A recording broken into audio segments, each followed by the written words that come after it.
It's a curious question. Can an economy do without numbers? We discuss the role of numbers in a participatory economy or in any economy in this episode of Pep Talk. Could you please tell us what you see as the alternative?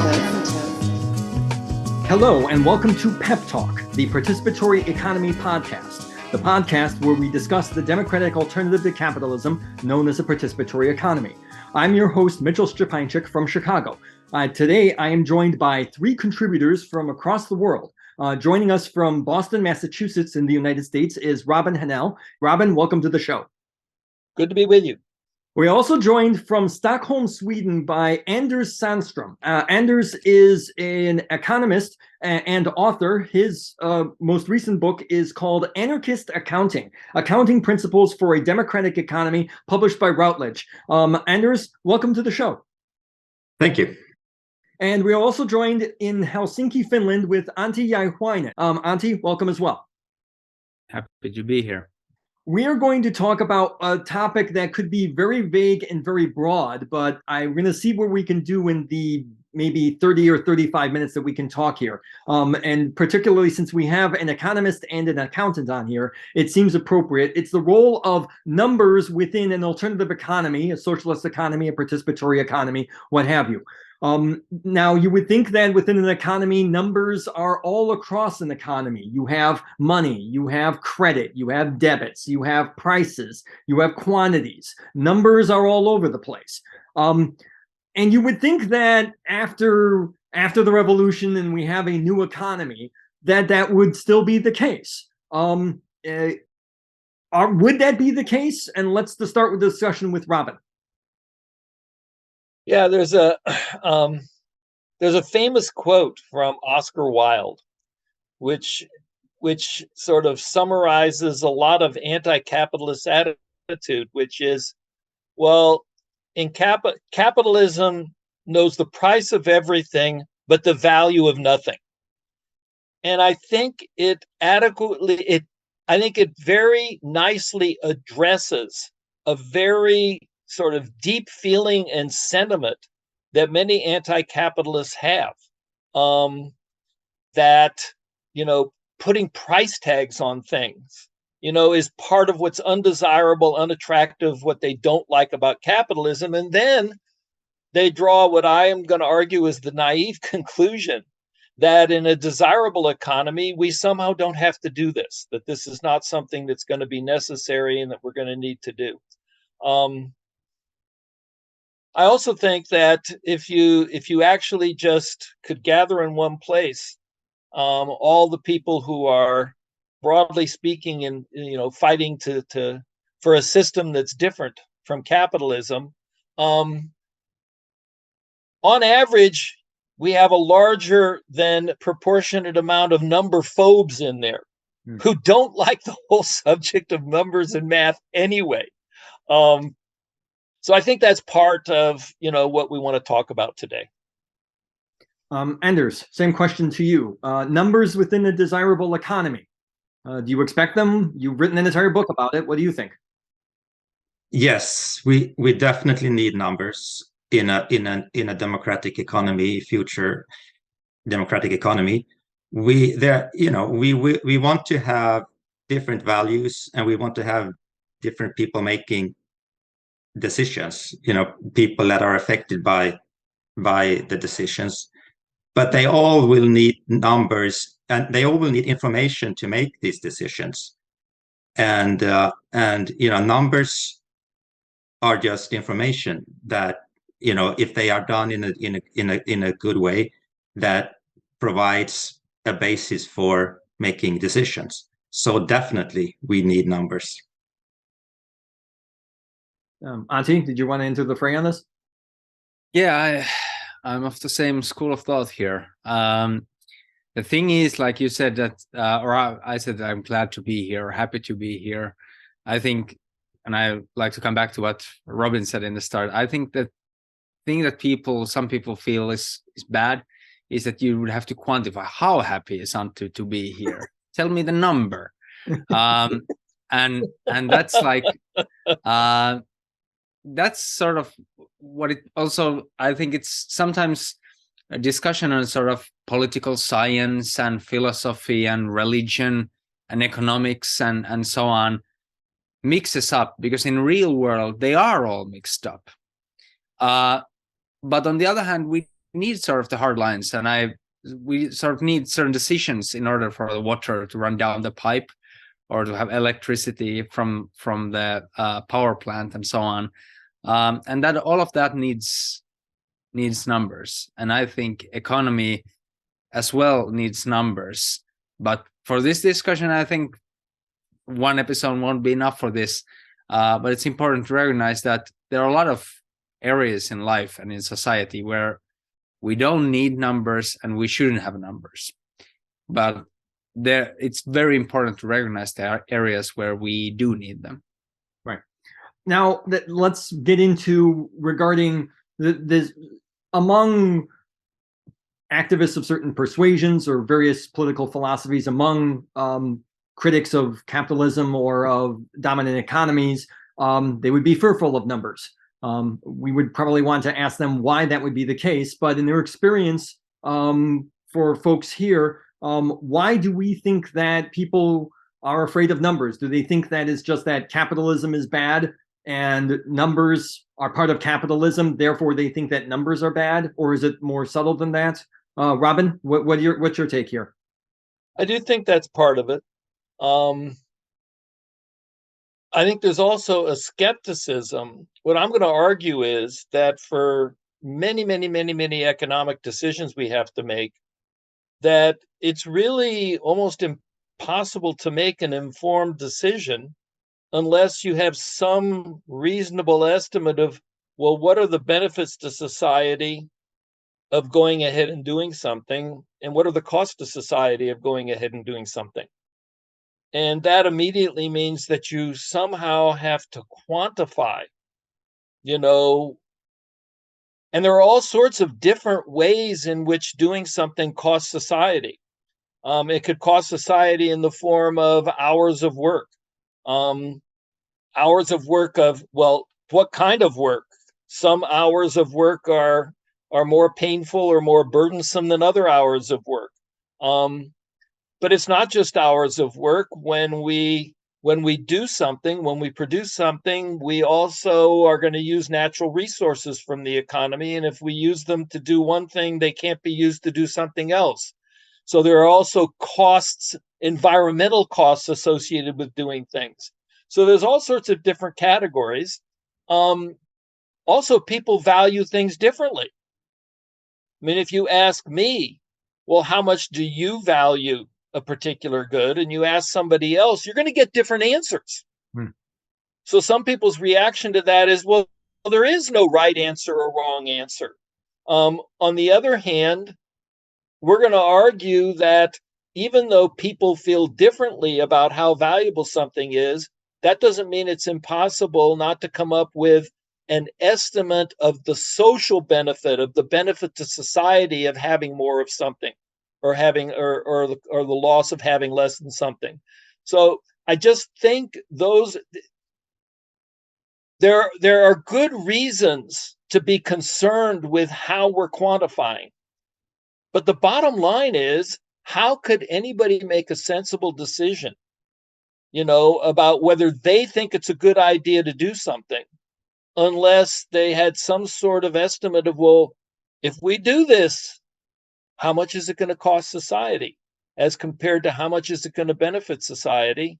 Because we don't want to do things that cost society more than they benefit society. So that kind of information, it seems to me, is absolutely necessary. There are reasons that people are suspicious of doing that.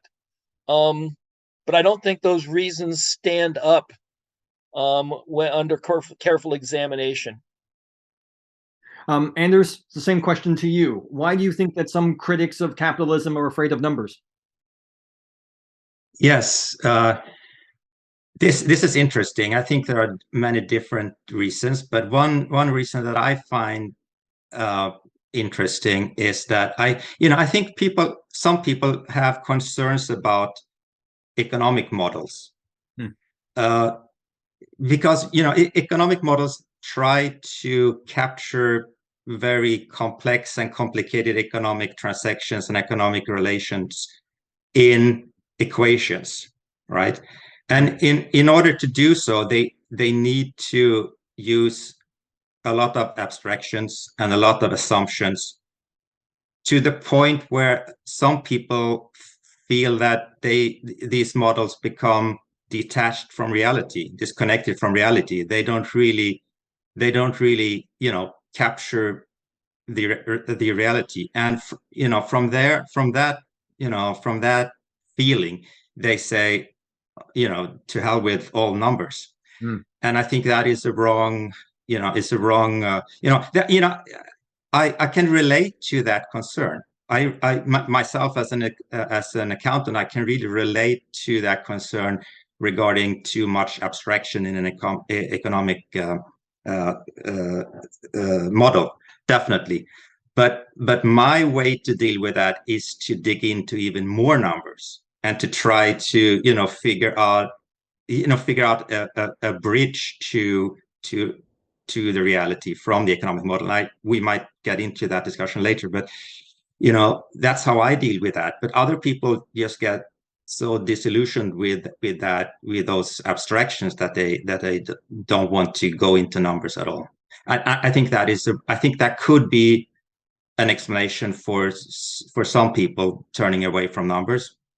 But and I can sort of relate to that feeling, but I definitely cannot relate to the way they sort of deal with that with those concerns. I like to add that one of the issues there, I think, is that the critics are right in saying that numbers have power. I think numbers definitely have power, and power basically means that we have to make decisions. When we are quantifying stuff, it means we actually have to make decisions how much different things are valued, what will happen, really, when we use those numbers. And I think this is distressing thought to a lot of people. They don't want to sort of apply that power and hope that it could be avoided somehow. It's the same thing that I think Robin writes very well in actually a lot of his books about, asking who gets to say no. And numbers are very elemental to that we have to make those decisions. We can't always, just have everyone agree on everything. Instead, we have to make decisions. And numbers make that possible. Numbers help with that, but it's also the power and with numbers that is. And I think that's that discussion is discomforting sometimes. Given that power, and I myself see this especially with the work I've done with Robin regarding building computer code which used a lot of numbers in working out computerized models regarding a participatory economy. I can understand the point that Antti raises. There is a whole lot of power there, and it can be very intimidating for people, especially if they don't have a whole lot of experience or background in that. And that's kind of, I think, part of the challenge involved with building for a better economy, that these are tools and they can be very powerful and actually can be wielded in, or should be in, a helpful way. And that kind of brings me to the point, and Anders, I'd like you to comment on this, that it would seem like that especially the book that you've written about anarchist accounting, especially where many people would probably regard anarchism and accounting as contradictory terms, but yet they can actually be helpful. Could you add comment on this?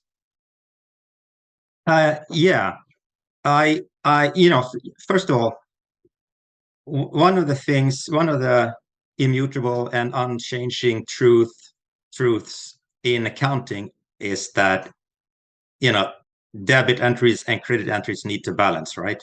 Right. That, debit and credit has to be equal. And so that basically means that whenever someone is charged with something, someone else needs to be credited for the same amount. Mm-hmm. And whenever someone is credited with something, someone else has to be charged with the same amount. And this is fairly straightforward. If you look at the capitalist economy that we have today, this is fairly straightforward because everything is owned today. in the economy, at least in theory, right? So whenever someone is charged with something, then someone else, another owner, seller or something, is credited. And so this is fairly sort of simple to understand that here. But what we say now in this economy, or in an anarchist economy, we say that there are certain things, productive resources will not be owned. They will be owned in common, right? So then the question becomes, when we charge someone for the access to productive resources, who is credited? There's no very immediate counterpart to be credited then. Right. And who is charged when we use labor?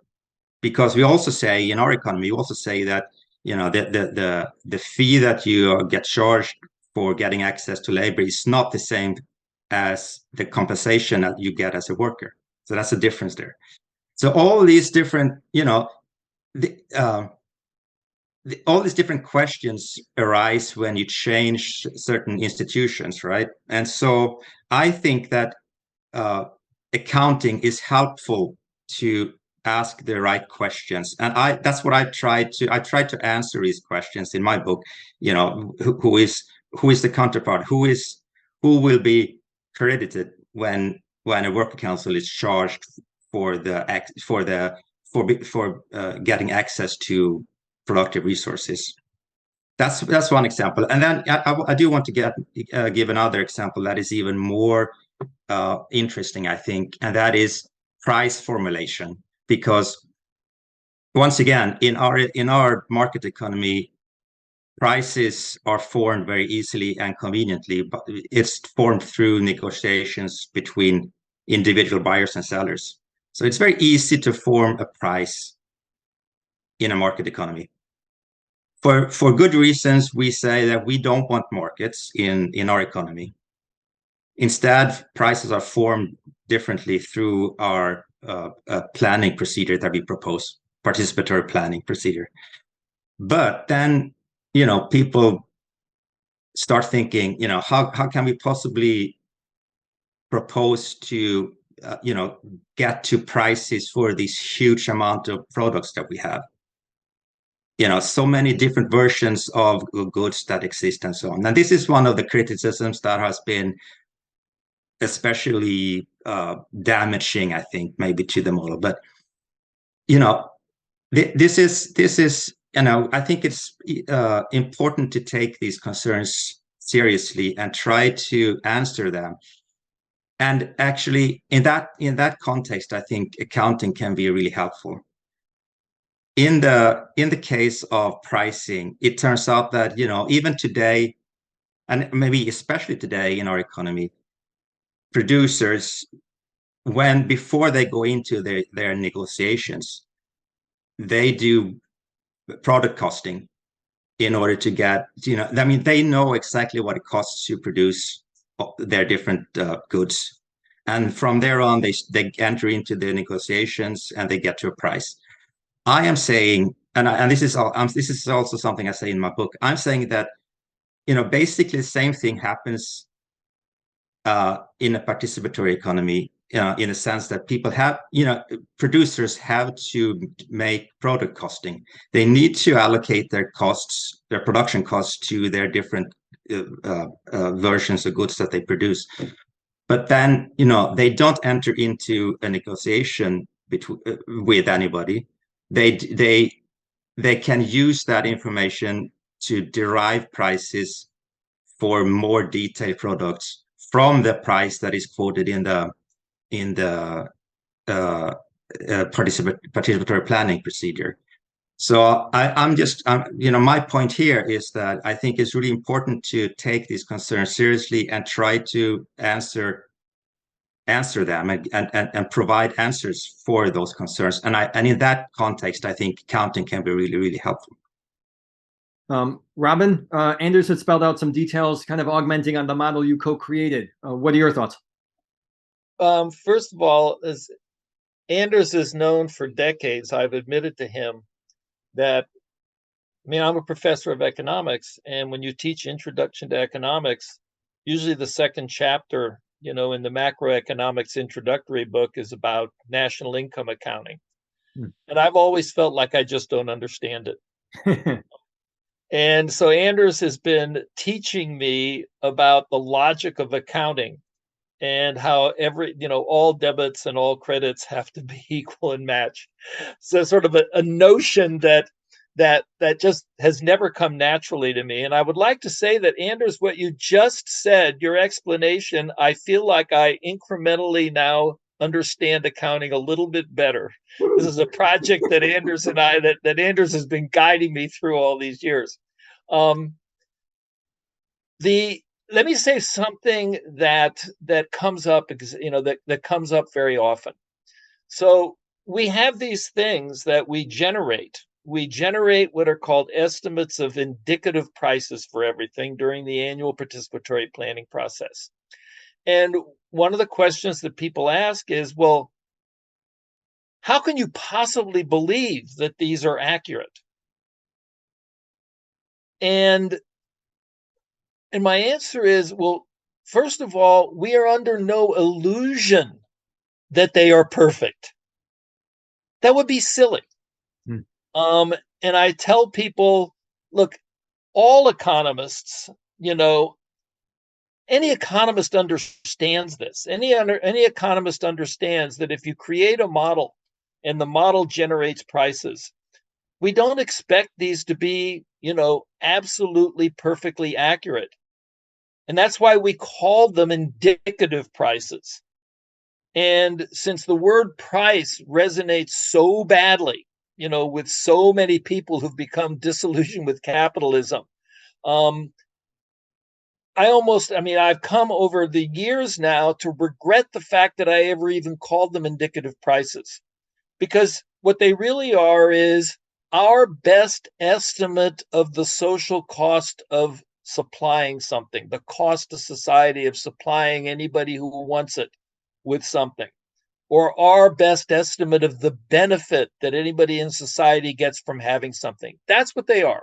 They're our best estimate of social costs and our best and we know they're not perfect. We're perfectly aware of the fact that there's no way they could be perfect. And if you want to then draw the conclusion, well, that means they are not perfectly accurate. My answer is yes, of course. We're not claiming they are perfectly accurate. On the other hand, the question remains, in many situations, and I'm going to also concede that there may be situations where we just shouldn't do this.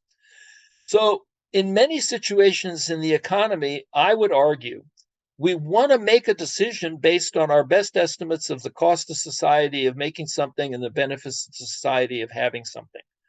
In many, many cases, that's how we want to make our decisions. There are some cases where we probably don't want to make our decisions based on that methodology. But for tons of decisions that have to be made, I think that it's just, that it's sort of obviously true that would be the best way to go about it.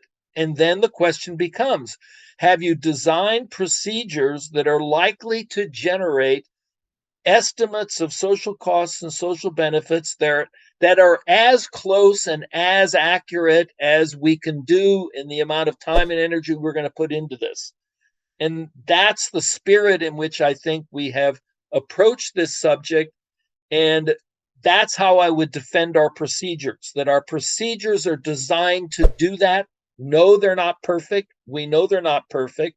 And also, are there some situations, and actually one I've written about recently is, in terms of deciding, how aggressively to reduce greenhouse gas emissions, do we really want to try and do this on a cost-benefit estimate? I think for a whole host of reasons that I would not recommend that a cost-benefit analysis is the right way to decide how aggressively we should try and prevent climate change. So there are important cases where this is not the approach that should be taken. But in economies, we're mostly dealing with all those situations where this does seem to be the sensible way to go about making decisions for people to do so. Antti, this kind of speaks to one point with regards to kind of conflating various points on, I guess reform versus revolution, I guess might be one way of calling it. That on the one hand, we're talking about conventional markers of things like prices, although Robin kind of, for good reasons, just explained why the word has got some baggage to it. But also at the same time where perhaps folks of a more anarchist persuasion have kind of steered away from this. You've mentioned this before. What are your thoughts on the matter regarding realism versus utopia, reform versus radicalism? Tell us more. Yeah, the interesting thing is, I think that a lot of radicals, so to speak, view it as, all the effort towards a radical new economy is worth it because it will be completely different. So we will, toil away right now, but once we hit the jackpot, we sort of win the lottery, then we'll be in a completely different world. And I think in that worldview, it's sort of annoying to think that we will actually have to be, dealing with a lot of mundane issues even in the future. And the example I like to use is that, well, do you want a civilization that has MRI machines, or do you want, civilization that has diabetes medicine? Well, if you want that sort of civilization, if you want a global society that's capable of doing those things, then you will have to deal with things that are very similar to filling a tax reform paper or something like that. That's sort of the unfortunate truth, I think. And then the question comes, well, you don't want to think about MRI machines, or you don't want to think about diabetes medicine and so on. And that's a different topic, I think. That's more of a, I don't think it's to be laughed at or dismissed. I think it's human civilization could have developed towards some sort of Buddhist, instead of achieving space rockets or MRI machines, we could be, researching higher levels of consciousness or something like that. I think, it's possible. And if that's what sort of ticks you, then that's a thing to do. But I think realistically that will mean a humanity that is a lot smaller, that those kind of things can't sustain billions of people. And on the other hand, if you want to build a global society that sustains billions of people, then that already narrows down the things that you sort of can do. And having prices, having numbers are something that actually you can go way back to ancient civilizations, Egypt and so on, or especially China, and that was part of their thing, that they had to have those numbers. Sort of was an evolution that you need them in order to, exactly like Anders said, to account for everything that's going on that isn't possible to solve just by talking amongst a couple of people or 10 people or so. And that's maybe in the future, Star Trek has wonderful visions of future where people have machines like replicators and stuff that is possible to create out of thin air, and that would solve a lot of issues. But I'm not convinced that would actually solve a lot of these issues that we deal with participatory economy. You would definitely need, I think, participatory economy in a society like that. But it's very far off, and I think it's interesting because a lot of times participatory economy is talked as something very utopian, very far off, and I think we are pretty far off. It's an economy that takes decades or centuries to build. But the thing that people who are saying no numbers, they are talking about something way off. My favorite show that I've praised here before is Babylon 5.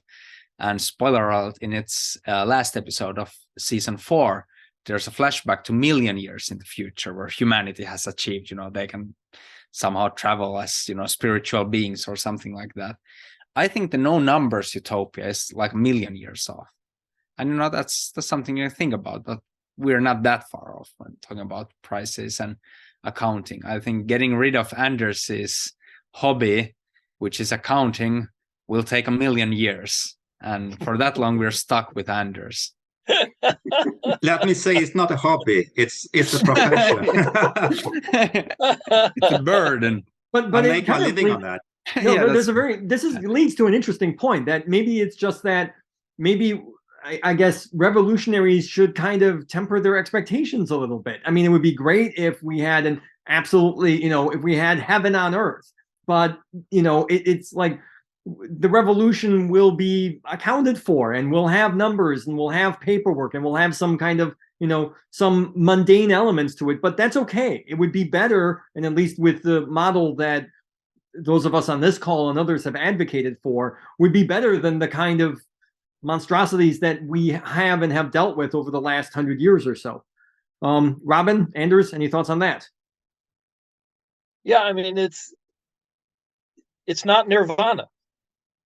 I mean, and in some ways, what anti-capitalist revolutions and revolutionaries have always been about, is a spiritual experience, and talking about things as mundane as accounting.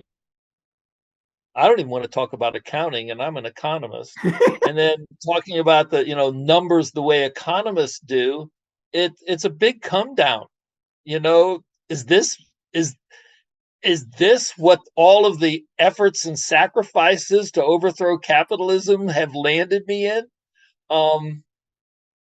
I know from the history of the Cuban Revolution that there were all sorts of revolutionaries in Cuba who proved not to be very well suited to what needed to be done after the revolution was over, which really did entail sort of down-to-earth dealing with mundane things like numbers and evaluating things, and they had no patience for it. It wasn't what they signed up for. They were very courageous. They risked their lives, and it was sort of interesting. You could watch and see who the leadership in the M26 and the Cuban Communist Party. There was a huge shift in leadership where people with very different kinds of people were the ones who came to be needed in the new situation. So I think this is another way in which socialists have been sort of caught in traps that we need to think very carefully about, on the issue, on issues such as numbers, prices, quantifying things, etc. Anders, your thoughts? Yeah, I just wanted to to tell you something from my experience, because since my political turnaround, I've been involved in the syndicalist movement quite a bit, and it is interesting being an accountant in those circumstances, because you are extremely popular person because nobody wants to do accounting.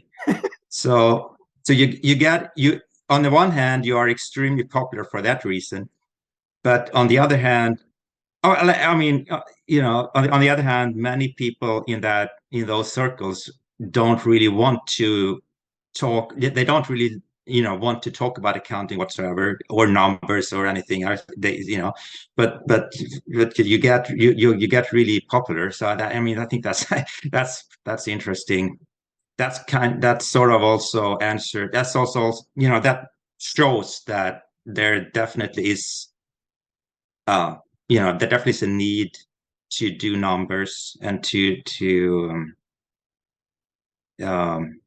work with numbers. This is not in the future. This is today. But I think organizations like this should be more interested in numbers. That's what I would like to say. Okay. Anders Sandström is the author of the book, I will plug it one more time, Anarchist Accounting Principles for a Democratic Economy, available now through Routledge Press.